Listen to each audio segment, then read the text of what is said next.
Okay, so welcome back. In today's video, I want to talk about the else statement. However, I cannot talk about the else statement without, talking about the if statement, right? Because these two, they complement each other. All right, so let's look at, a recap of what we did in our previous lesson. We looked at the if statement. So we said an if statement has got an if keyword and then followed by a condition. This condition is will give us a Boolean value. It can evaluate to true or false.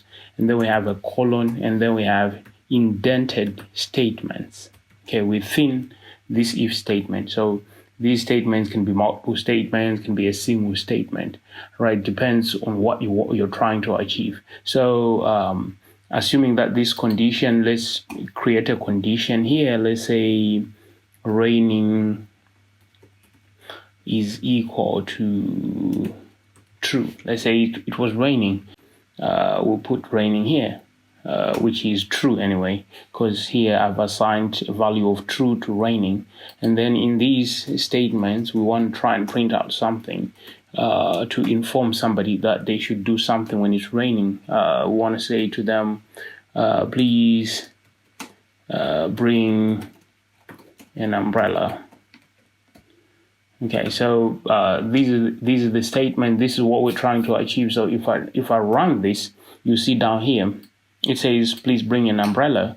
However, let's say if it's not raining, so we change this raining to false and save and run this. And run this, you see nothing is printed here. So this condition, this statement is only printed when this condition is true. So how about if this condition is false?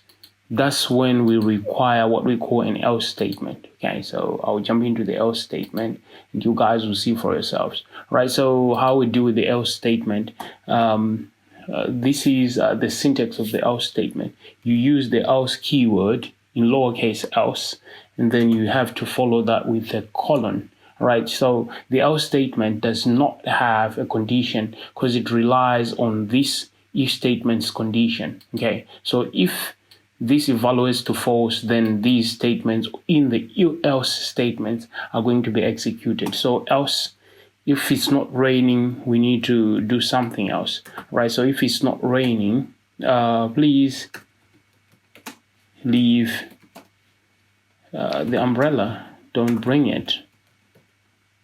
Okay, so if I'm to run this, instead of writing nothing now, if I run this, it executes the else statement. So it says, please leave the umbrella. So depending on this condition, if raining is, it's true that it's raining, then this will be printed. But if it's false, this will be printed. So as you guys can see, the else statement is complementary to the if statement, right?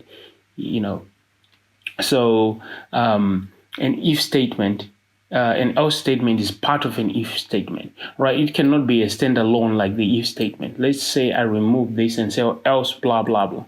This will give me an error because an else statement cannot stand alone. However, the if statement can be a standalone statement, right? If I do away with, let me comment this out and then run this, you see the if statement is still, being executed, even though there is nothing being printed. So let's check out the question here. What's the result of this code? Right, so I want you guys to note one thing here. You can have multiple if statements, right? But in a given if statement, you can only have one else statement. All right, so if can stand alone. So this one is a standalone if statement. And then it's saying if 1 + 1 is equal to 2, this will evaluate to true. So this if statement will be executed. And then it moves on to the second block. How do you know these two are different? Is because of indentation. All right, so in Python, we use what we call indentation to separate blocks of code, right? So here, this other if statement is indented. So if 2 by 2, 2 multiplied by 2 is equal to 8, print if, else print else. So here, this condition is false, and so obviously it's going to print the else part. So else will be printed. Check it out. Boom, that's the correct answer. All right, so I'll come back here. You have to indent your statements. All right, so as you guys would see, if raining and then indented, else and then indented. All right, if you don't indent, just like this will raise an error.